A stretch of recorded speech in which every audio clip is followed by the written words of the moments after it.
Saat kita merenungkan firman Tuhan, maka roh kita mencari petunjuk dari Tuhan Bapa kita. Saat kita merenungkan firman Tuhan, saat itulah frekuensi hati kita terhubung dengan frekuensi hati Tuhan, sumber kehidupan, jalan dan kebenaran yang sejati. Dan petunjuk yang didapat roh kita dari kebenaran firman Tuhan akan mengajar kita, menyatakan kesalahan kita, memperbaiki kelakuan kita, dan mendidik kita dalam kebenaran.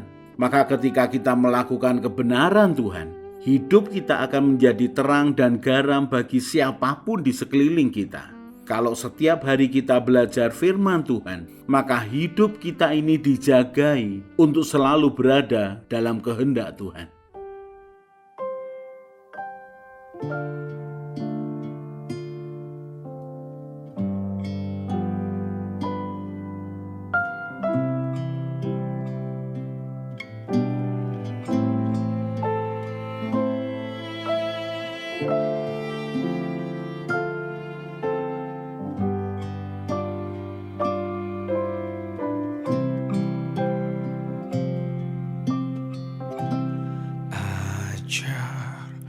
Ku mengerti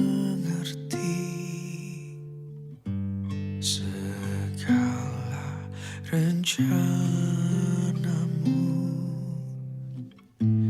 ajar ku berserah hanya padamu.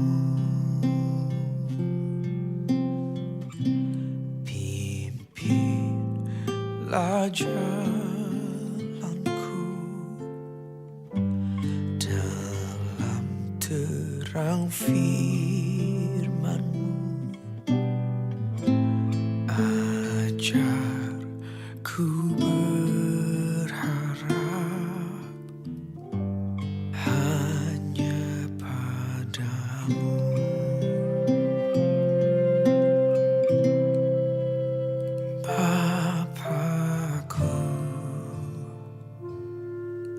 Ajaib segala rancangan-Mu,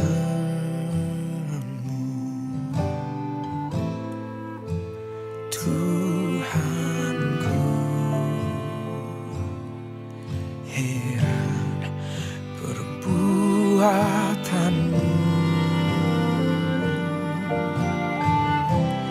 Engkau sanggup mengadakan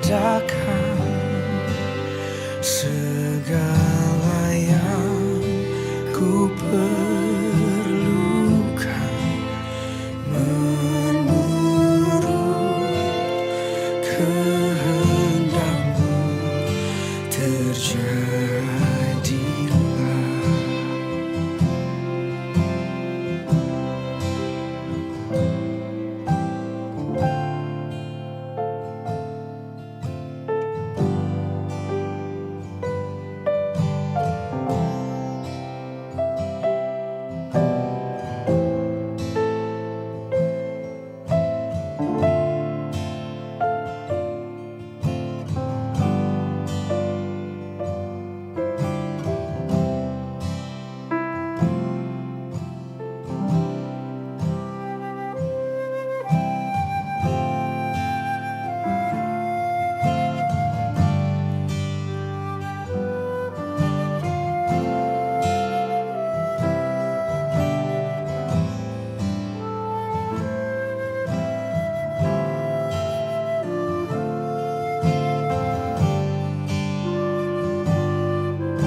Markus 12 ayat 33. Memang mengasihi Dia dengan segenap hati dan dengan segenap pengertian dan dengan segenap kekuatan, dan juga mengasihi sesama manusia seperti diri sendiri adalah jauh lebih utama daripada semua korban bakaran dan korban sembelihan.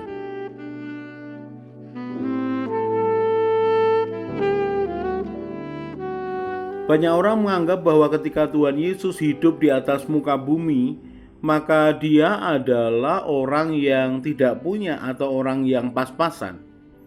Banyak orang menganggap bahwa Dia adalah golongan orang biasa yang tidak punya apa-apa dan sedang mengerjakan pekerjaan Allah. Kalau kita ini lebih lagi menyelidiki akan firman Tuhan tentang keberadaan Tuhan Yesus di zamannya, bukan hanya mujizat-mujizatnya, bukan hanya pengajarannya, bukan hanya orang-orang di sekitarnya, tapi keberadaan hidupnya. Apakah dia cukup punya harta, cukup punya uang untuk menutupi akan semua pelayanannya?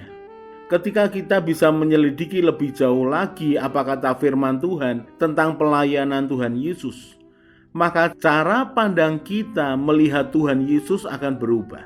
Karena orang yang menganggap bahwa Tuhan Yesus orang biasa, tidak punya apa-apa, melakukan pekerjaan Bapanya di atas muka bumi ini dengan keadaan yang pas-pasan bahkan kurang, maka orang membaca kisah demi kisah Tuhan Yesus sambil berbelas kasihan dan memikirkan sungguh kasihan Tuhan Yesus dengan semua murid-muridnya dan semua kebutuhannya. Padahal Alkitab mencatat dengan jelas bahwa Tuhan Yesus berkecukupan, bahkan lebih dari cukup. Bahkan kalau saya boleh mengatakan, Dia berkelimpahan selama Dia melayani di atas muka bumi ini. Dari mana kita bisa tahu akan buktinya? Mari kita akan lihat satu demi satu. Yohanes pasal yang ke-13 ayat yang ke-29 dikatakan, karena Yudas memegang kas, ada yang menyangka bahwa Yesus menyuruh dia membeli apa-apa yang perlu untuk perayaan itu atau memberi apa-apa kepada orang miskin. Saudara, kalau uangnya Tuhan Yesus tidak banyak, tidak perlu bendahara, tidak perlu ada orang yang memegang kas. Hanya orang yang berkelebihan yang bisa memberi kepada orang yang berkekurangan. Kita lihat bukti yang lain lagi. Lukas pasal yang ke-23, ketika Tuhan Yesus disalibkan, ada satu peristiwa yang menarik untuk diperhatikan. Ayat 34. Yesus berkata, "Ya Bapa, ampunilah mereka, sebab mereka tidak tahu apa yang mereka perbuat." Lalu kalimat berikutnya mengatakan, dan mereka membuang undi untuk membagi pakaiannya. Saudaraku, pakaian yang dikenakan Tuhan Yesus itu terbuat dari kain yang sangat mahal yang tidak terpotong, yang dililitkan begitu rupa sampai menjadi pakaian yang begitu bagus. Sehingga ketika Tuhan Yesus disalibkan, kalau pakai pakaian yang biasa, orang tidak mau mengundinya. Kalau pakai pakaian yang biasa, orang mungkin membuangnya dan Alkitab tidak mencatatnya. Tetapi dikatakan mereka membuang undi pakaiannya. Siapa yang mendapatkannya berarti mendapatkan pakaian yang mahal yang dikenakan oleh Tuhan Yesus. Kita lihat bukti lain lagi. Di dalam Markus pasal yang ke-6, ketika Tuhan Yesus melihat sekumpulan orang banyak, ribuan orang mengikuti Dia dan mereka kelihatannya kelaparan. Perhatikan apa yang dikatakan Tuhan Yesus. Markus pasal yang ke-6 ayat 35. Pada waktu hari sudah mulai malam, datanglah murid-muridnya kepadanya dan berkata, "Tempat ini sunyi dan hari sudah mulai malam. Suruhlah mereka pergi supaya mereka dapat membeli makanan di desa-desa dan di kampung-kampung di sekitar ini. Ayat 37. Tetapi jawabnya, kamu harus memberi mereka makan. Kata mereka kepadanya, jadi haruskah kami membeli roti seharga 200 dinar untuk memberi mereka makan? Tetapi ia berkata kepada mereka, berapa banyak roti yang ada padamu? Cobalah periksa. Sesudah memeriksanya mereka berkata, 5 roti dan 2 ikan. Saudaraku, kalau Tuhan Yesus tahu bahwa tidak punya uang, tidak mungkin dia akan menyuruh murid-muridnya membeli makanan untuk orang banyak itu. Artinya, kas mereka cukup banyak untuk memberi makan ratusan orang. Tuhan Yesus tahu bahwa dia akan melakukan mukjizat dengan memberi makan 5.000 orang laki-laki dengan 5 roti dan 2 ikan. Tuhan Yesus tahu itu. Tetapi mari perhatikan bahwa bukan berarti Tuhan Yesus tidak punya uang. Bukan berarti kas Tuhan Yesus tidak ada. Dan murid-muridnya mengatakan, haruskah kami membeli roti seharga 200 dinar untuk memberi mereka makan? Berapa banyak 200 dinar? Untuk membayangkannya mudah.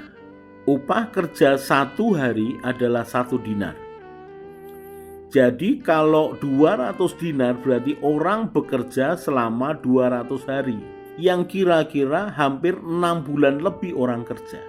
Kalau orang kerja 1 hari 100.000, 200 hari berarti sekitar 20 juta.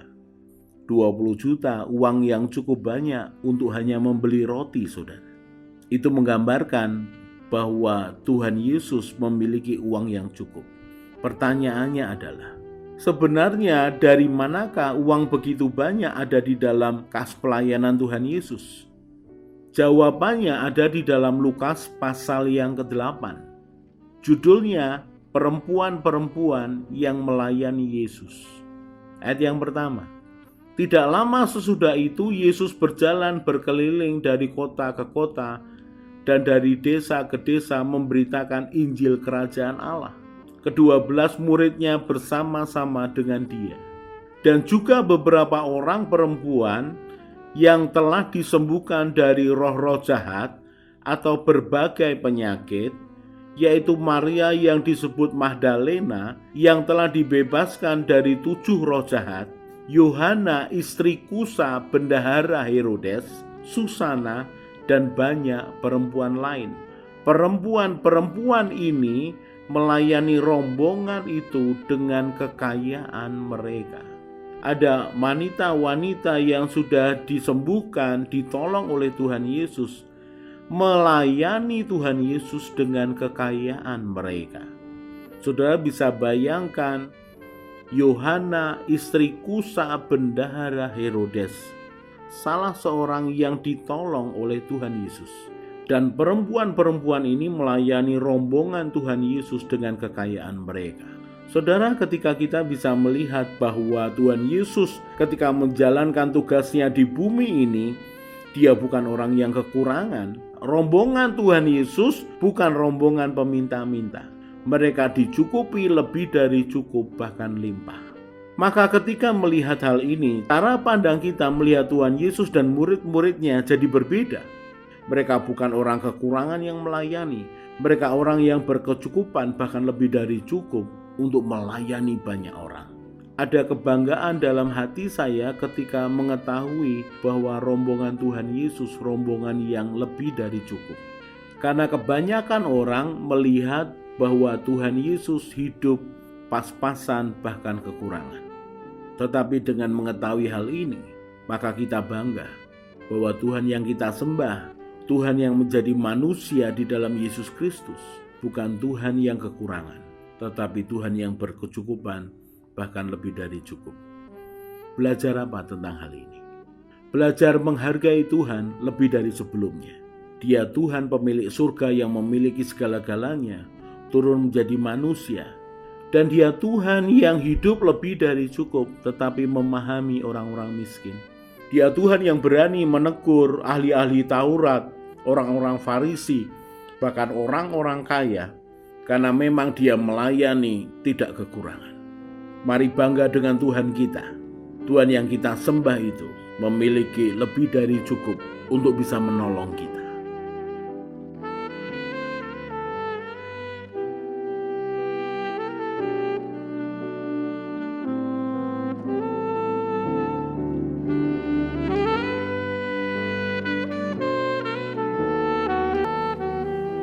Sementara kita merenungkan firman Tuhan, kemudian hati dan pikiran kita penuh dengan beban masalah dan keinginan, maka masalah dan keinginan itu akan lebih kuat berbicara kepada kita, bukan kebenaran Tuhan yang berbicara kepada kita. Berbeda kalau hati kita tenang menginginkan Tuhan, pikiran kita penuh dengan kebenaran Tuhan, dan keinginan tidak mengendalikan kita. Maka keadaan ini akan membuat kita mudah mendengar suara Tuhan dan mengerti kehendak Tuhan. Kalau kita merenungkan firman Tuhan setiap hari, maka Tuhanlah yang menjadi petunjuk jalan kehidupan kita. Mari kita berdoa. Tuhan Yesus, terima kasih untuk kebenaran firman-Mu. Tuhan Yesus, Engkaulah gembalaku yang baik. Buatlah hatiku selalu melekat kepadamu. Firman-Mu itu pelita bagi kakiku dan terang bagi jalanku. Bawalah aku menjalani hidup sesuai dengan rencana-Mu ya Tuhan. Amin. Saya Yosea Kristiono, Gembala Jemaat GKI Injil Keselamatan Semarang. Tetap percaya, tetap semangat. God bless.